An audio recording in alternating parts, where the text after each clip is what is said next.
and over 40 million people witnessed that prediction turn to reality. It catapulted Broadway Joe Namath into superstardom, and the Jets were seen as likely Super Bowl contenders for the foreseeable future. But shockingly, that's pretty much where the good times ended. Holding his leg on the ground is Vinny Testaverde. I'll do whatever it takes to win for him. Brett Favre, a member of the New York Jets. On first down, they left to right to fix. Oh, right away, Jim. Right away.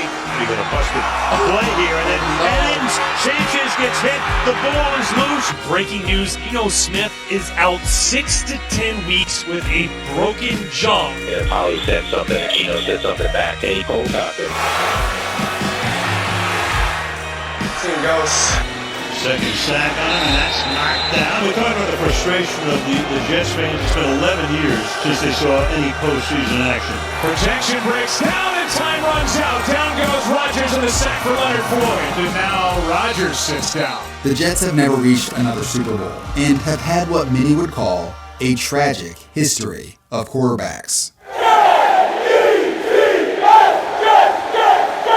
What's going on, everybody? Last year I did a video on the Chicago Bears and their history of tragic quarterbacks. Like the Bears, the Jets have had one Super Bowl and a whole lot of heartbreak besides it. So, in today's video, we're going to take a look at the history of Jets quarterbacks and see exactly what's gone wrong. But before we dive into that, this video is brought to you by Home Chef. Home Chef offers a weekly ability. They really the fridge, safer scanning tempo. It helped change the landscape of the NFL. This was right before the merger, and it really helped solidify the credibility of the AFL, and a year later the merger happened. Broadway Joe Namath had become a superstar, and for the following years, he was pretty much the most popular player in the NFL. Obviously, the Super Bowl took his fame to the next level. And if you want to know how much time has passed since the Jets have been in a Super Bowl, this was the copy of Sports Illustrated back after they had won the Super Bowl. And on page 4, I believe, you can see what computer football looked like at the time. Man, this thing was so realistic. As it says, it plays like the real game. Excitement, suspense, action. It's apparently more enjoyment than you could have ever dreamed for a home football game. A kickoff, a return, and it's 1st and 10 on the 45. Now what? A quick opener, an end around, the bomb? With computer football, you call the plays. You make the decisions. Here's your chance to prove you're the master strategist you've always claimed. Anyways, to get back to the Jets, as fast as they had soared, they came crashing back to earth. The rest of Namath's career post-1969 was brutal. In fact, they became one of the worst teams in the NFL. Namath had his moments following the legendary Super Bowl, but injuries hampered him. The team went 23-38 with him under center after 1969. Following the 76 season, the Jets hadn't been good in 8 years, so they decided to make a pivot away from Namath. It was a tough, yet necessary move to make, and Namath would play in just 4 games for the Rams in 1977 before retiring. They replaced him with another quarterback from Alabama, first-round pick Richard Todd. These quarterbacks were about the same height and weight, but that's pretty much where the similarities end. Broadway Joe Namath had become a larger-than-life persona, and the Jets were sick of it. As this SI article puts it, quote, ever since Namath limped off into the LA sunset in 1978 for an ill-fated last fling before retiring, the Jets have vowed to bury the star system. Richard Todd was much more reserved and low-key, which honestly led him to living in Namath's shadow during his career with the Jets. He struggled dealing with the scrutiny of being a New York quarterback. In his first 5 seasons, he threw more interceptions than touchdowns, and was booed by fans and criticized by the press. He's also known for an incident in which he shoved reporter Steve Serby into a locker after Serby supported backup quarterback Matt Robinson as starter instead of him. Then there was a moment. In 1981, the Jets finished 10-5-1 off the back of their dominant defense, which was nicknamed the New York Sack Exchange, as well as Todd improving dramatically. After an 11-year playoff drought, the Jets had finally returned to the playoffs.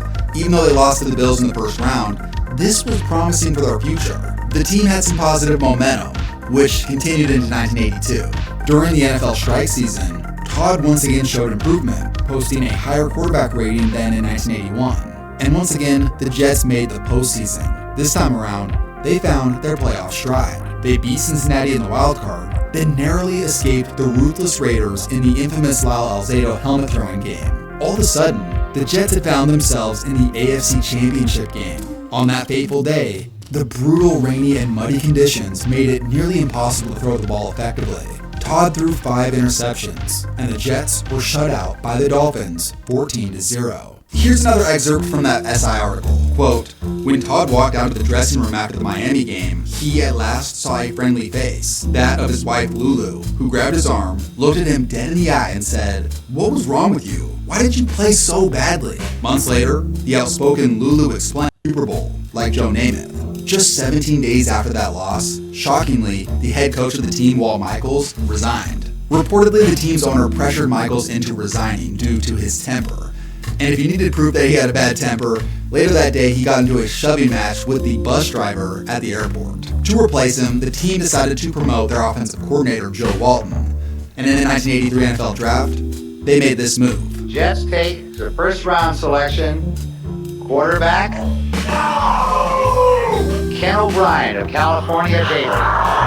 When Ken O'Brien out of UC Davis was selected, it was a shocker. Everyone fully expected the Jets to draft Pittsburgh quarterback Dan Marino. Everybody said Marino was going to be around at that time. They take Marino. Obviously, the Jets know something that, the people up here don't. Don Shula, the Dolphins head coach who ended up drafting Marino, famously asked, "Who's he?" in regards to the Jets drafting O'Brien. Clearly, he was brought in to replace Richard Todd. But at the time, Todd sort of brushed it off and said something along the lines of, "Well, he ain't John Elway, so I'm not worried." Well, Todd's performance took a nosedive in 1983, and the team felt it was time to move on. His final game as a Jet was horrible. He threw 2 pick sixes and got an unsportsmanlike penalty for throwing the ball at a player.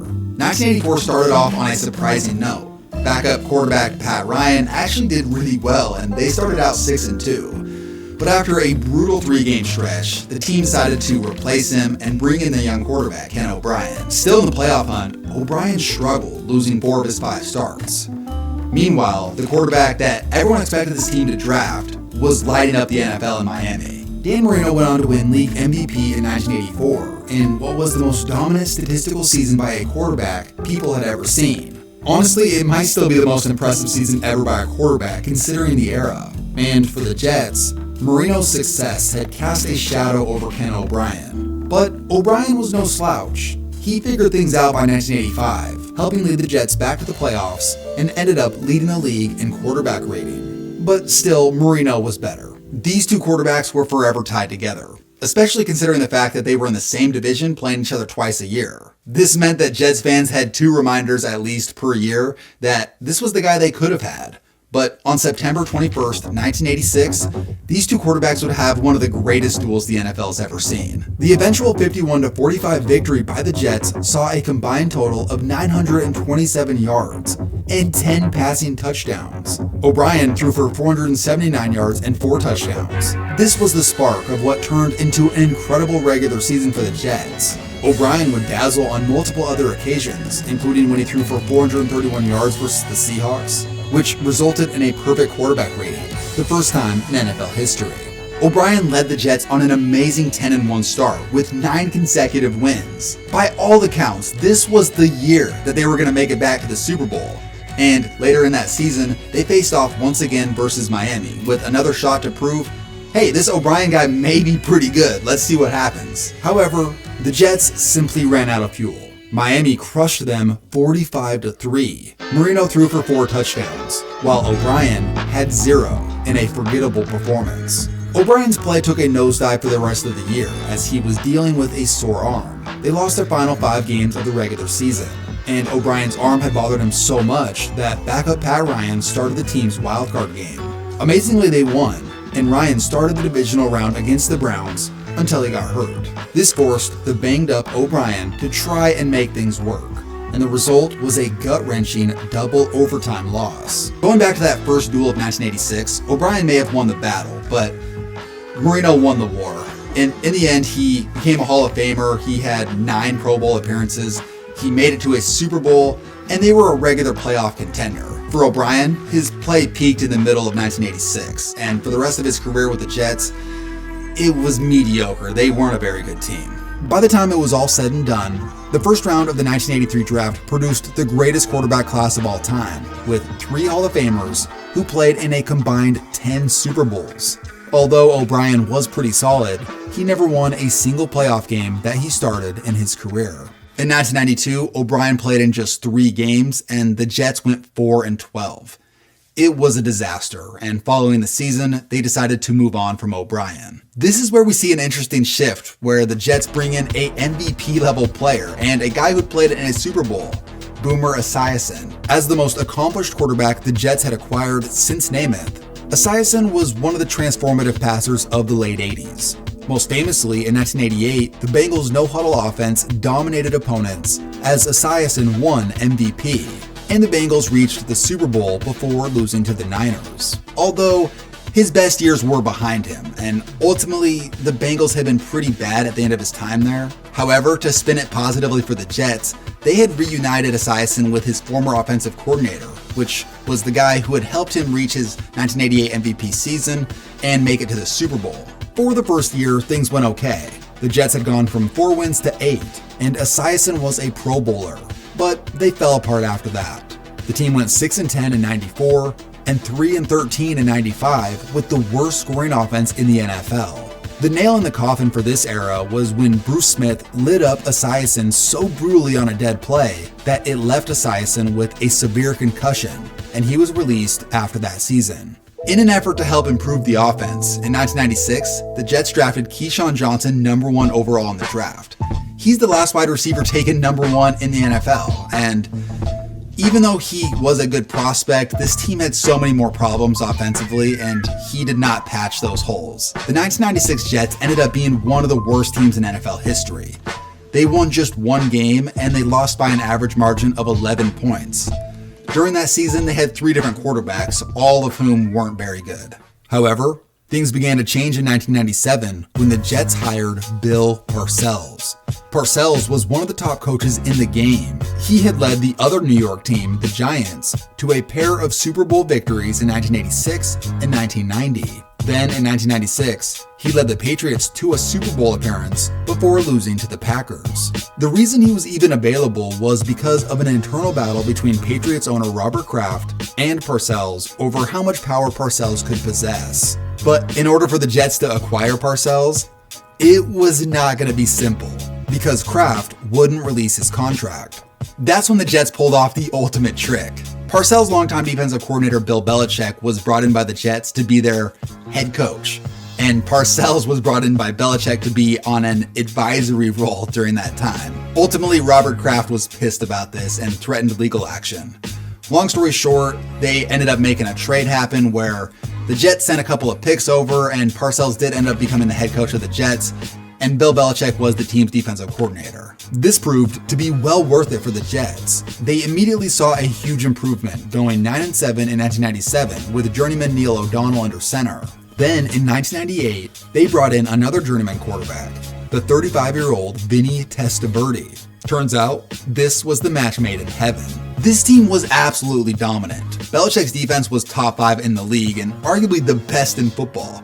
And the offense was no slouch. They were also a top 10 unit, and Testaverde was one of the best quarterbacks in football. He had rock solid numbers. He was second in quarterback rating, and the team went 12-1 in its 13 starts. They had blown out 6 of their opponents on their way to a 12-4 finish.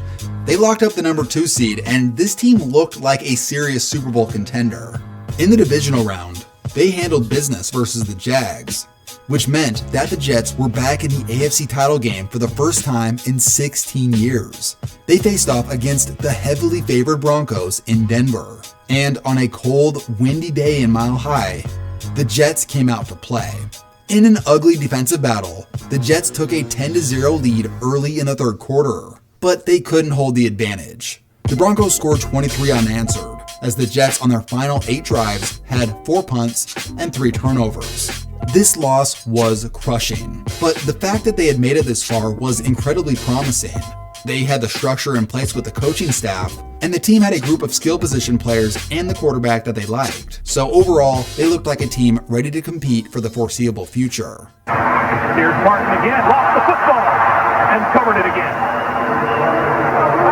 And holding his leg on the ground is Vinny Testaverde. Oh, the way he's beating that turf, it's not good news for the New York Jets. Talk about heartbreak. The Jets' star quarterback went down in the first game of the season with an Achilles tear. You just don't see this kind of thing happen. What's also crazy about this game was the Jets' backup quarterback was their punter, Tom Tupa, who ended up doing pretty decent that day. But to focus on the bigger picture here, this Testaverde injury really changed the landscape of the NFL in a massive way. The team ended up going 8-8 with backups at quarterback. And following the season, Parcells decided to retire from the head coach spot and move into a GM role. And Bill Belichick was going to take over as the team's head coach. He was introduced as head coach on January 4th, 2000. Then, shockingly, one day later, he resigned, instead opting to take the Patriots job. So, just like that, the Jets went from one of the strongest coaching staffs in the league to zero. The Jets ended up bouncing back, and after Testaverde recovered, they went 9-7 in 2000, and following that, they hired Herm Edwards in 2001. Although they did make the playoffs in Herm Edwards' first season, this was all overshadowed by what was going on with their division rival, the Patriots. Belichick had somehow, someway, made them a Super Bowl champion in his second season with them. To make matters worse for depressed Jets fans, the surprise young quarterback of the Patriots, Tom Brady, came out of nowhere after Drew Bledsoe got hurt, which happened against the Jets. This situation is different than the Dan Marino one, but in some ways it's similar. 2 times a year, the Jets had to watch a quarterback in Dan Marino who reminded them of who they could have had and what their team could have looked like. And ultimately, this situation was really similar. This was the coach they could have had in Bill Belichick and the quarterback, which, no one was thinking Brady was going to be good, but he wasn't even going to play until your guy knocked out their quarterback. It's not really the Jets' fault that happened. It's just an insane couple of facts. For the next few years, the Jets had success. The 39-year-old Testaverde handed over the reins to first-rounder Chad Pennington, and the team was pretty solid, making the playoffs 4 times from 2001 to 2007, and they also won 2 playoff games in that span. They were a good, not great team, who had a couple years where they fell off. Meanwhile, the Patriots had won 3 Super Bowls, and Brady had won MVP. Once again, even when the Jets were decent, they were completely overshadowed by a division rival. One of the big what-ifs during this era was Chad Pennington's health. He had multiple shoulder surgeries during his time in New York, and still played well post-surgery, winning 2006 Comeback Player of the Year. However, because of a rough 2007 season, the Jets began searching for other options, and they made massive news during the 2008 training camp. He's the newest member of the New York Jets. Number 4, Brett Favre, acquired in a trade from the Green Bay Packers. Coming off a rough 2007 season, the Jets shocked the football world when they acquired Brett Favre. Favre had been an icon in the NFL with the Green Bay Packers for the better part of 17 years. And now that he was a New York Jet, the team released Chad Pennington that same day. I was in the latter part of my career, and I'm still, in practices looking like, man, that's Brett Favre. I used to watch Brett Favre tear it up, when I was in high school and college, and here he is my quarterback. I think once you get past the awe of having a first ballot Hall of Famer, you just know going into the situation that we got a chance. We got a legitimate chance along with everyone else in our team. Big rush. Favre gets away, lobs it in the air. Someone's there. Oh, it's caught at the goal line for a touchdown. 2008 got off to a remarkable start. Favre was dominant, and the team sprung out to an 8-3 start, which included hanging 47 on the Rams and 56 on the Cardinals. But then, the ghost of 1986 Ken O'Brien appeared. Brett Favre had torn his bicep tendon in his throwing arm and tried to play through it. The results? The team lost 4 of their last 5 and missed the playoffs. Meanwhile, the guy they cut, Chad Pennington, was balling out in Miami. He was the runner-up for MVP that season, as the Dolphins won the division. Favre was released by the Jets after the season. After just 1 year of Favre-mania, the Jets reset the franchise by firing head coach Eric Mangini, and they hired Ravens defensive coordinator Rex Ryan. See that, man? That's when you know you're handsome. Rex Ryan was the son of legendary Buddy Ryan, who was a defensive mastermind in the NFL. And with the first pick of the 2009 draft, the Jets decided to address the quarterback position, and they selected Mark Sanchez. Sanchez had come out of a long line of 2000s USC quarterbacks that got drafted. He was praised for not only having elite physical tools, but also for being a very cerebral player. There were analysts who felt that Sanchez was the best quarterback in the class, even over number 1 pick Matt Stafford. Do you really see Matt Stafford as being a better quarterback than Mark Sanchez? To be real succinct, no. If I had to make the pick, I would, without hesitation, take Mark Sanchez from USC. WalterFootball.com compared him to Aaron Rodgers when he was at Cal. Well, in 2009, Mark Sanchez looked awful. He threw 12 touchdowns and 20 interceptions. Honestly, he didn't look ready to play, but it really didn't matter because the Jets' defense was so dominant that season. Their defense went from below average the previous year to the number 1 defense in the NFL. And their running game, headed by Thomas Jones, led the league in yards and carries. They found an old school formula that worked, and they found themselves in the first round of the playoffs. In Cincinnati, the underdog Jets surprised the Bengals, controlling the game on the ground, not making mistakes, and playing good defense on their way to a victory. Sanchez wasn't asked to do too much, but he did have his best performance of the season, completing 80% of his throws and produced an outstanding 139.4 QB rating. But as great as this victory was, they now had to face a real juggernaut, the San Diego Chargers. Well, in an absolute stunner, the Jets shocked the Chargers by completely stifling their offense. Also, their kicker choked on some field goals. The Jets defense forced 2 interceptions and limited LaDainian Tomlinson to just 2 yards a carry. Sanchez threw like that. Once again, Colts, who had started 2009 14-0 before resting their starters. Well, shockingly, the Jets came out throwing haymakers. And this time, it was led by Mark Sanchez. He threw 2 touchdowns in the first half, and the Jets were up at one point 17-6. But it all fell apart. The Colts found their rhythm, and the well of fortune the Jets had had on offense had dried up. And just like that, their Cinderella 2009 season came to a close. Let's make sure we play like the New York Jets. Do we understand what the I want to see tomorrow? Let's go to eat a damn snack. 2010 saw an improved version of what we saw in 2009. Mark Sanchez did take a step in the right direction that season, although he was in the bottom half of the league statistically. But to be fair, he wasn't turning the ball over, so that's just pretty much what the Jets needed him to do at the time. They won 11 games, enough to make their second straight playoff appearance, but not enough to play a single home game. To start the wildcard round, the Jets found themselves where they had tragically lost the previous season, playing the Colts in Indianapolis. Early on, the Colts looked like they were going to cruise to an easy victory, but the Jets scratched and clawed their way to give themselves a chance. The Colts took a 2-point lead with 53 seconds to go. Then, Rogers Cromartie made a huge play on the kick return to give the Jets good field possession.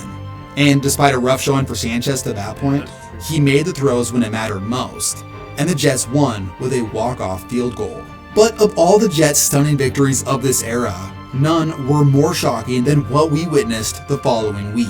In a game most felt like the Jets would get absolutely crushed, and the Jets found themselves. They had won on the road versus Carson Palmer, Phillip Rivers, Peyton Manning, and Tom Brady. This was the stuff of legend. However, reality would smack them in the face the following week. On a frigid day in Pittsburgh, everything that could go wrong went wrong, as they trailed 24-0 at one point. Even though the Jets had a decent comeback attempt in this game, it was too little too late. And sadly, for Jets fans, they have not experienced a playoff game since that day. Hey, we already talked about it. Yep. We already know what's going to be written, right? Yes. Yep. 3 home teams advance, and the years ago, we talked to Tom Moore, then at Indianapolis, the offensive coordinator. You got a busted play here, and then Sanchez gets hit. The ball is loose, and it's alive. I have never seen this before in my life. This play has been immortalized. The Jets had missed the playoffs in 2011 and were on their last legs in 2012 when Mark Sanchez infamously ran into his own lineman and fumbled the ball. In my lifetime, no lowlight has ever been shown more or overshadowed a player's career quite like this. There's Dan Orlovsky's running out of the end zone, and Cam Newton not diving on the fumble in the Super Bowl. But the butt fumble is in a league of its own for the pure hilarity of it. And of course it came against the Patriots of all teams. After this moment, Sanchez only started 4 more games in New York. And in those games, he threw 1 touchdown and 8 interceptions, as the team finished 6-10. Mark Sanchez never developed into the quarterback the team had hoped, and by 2013, he had lost all favor with the organization and fan base. The Jets found his replacement in the second round of the 2013 draft by selecting Geno Smith. And after Sanchez injured his shoulder in the preseason, he was placed on IR and would never play for the Jets again, which meant that this was Geno Smith's team. The Jets fought to an 8-8 record in 2013 with a rookie Geno Smith. The formula was the same as their 2009 squad, just worse. And then it was a disaster in 2014. This officially was the end of the Rex Ryan years, and they replaced him with Todd Bowles. Entering 2015, the Jets were hoping that Geno Smith, who had been a bust to that point, could turn things around. That's when this happened. In Jets training camp, Geno Smith is out 6 to 10 weeks with a broken jaw. Just another wacky story involving the Jets. It just never ends, but their quarterback was sucker punched by a backup linebacker that is now no longer on the team. So Geno's career with the Jets was pretty much summed up by this moment. In his absence, the team was expected to be one of the worst in the league. Yet they got off to a surprising 2-0 start with journeyman quarterback Ryan Fitzpatrick. We're just out there playing. My helmet came down on me.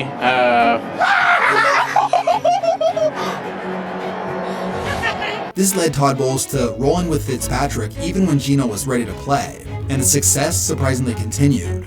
Late in the season, Fitzpatrick outdueled Tom Brady. It was the stuff of legend. The game was pretty infamous because the Patriots decided to kick in overtime, which was a surprising decision, and it ultimately came back to bite them because the Jets went on and scored and moved on to 10-5. Fitzpatrick finished with almost 300 yards and 3 touchdowns.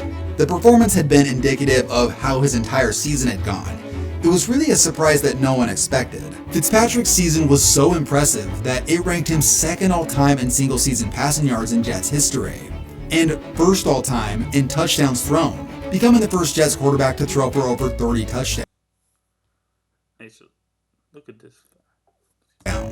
With 1 game left in the regular season, the Jets needed to win to find their way back into the playoffs. But once again, disaster struck. Fitzpatrick threw 3 interceptions, and the Jets lost to none other than Rex Ryan and the Buffalo Bills. Despite the disappointing end of the season, this team really felt like they had found something, so in 2016 they ran it back with Fitzpatrick.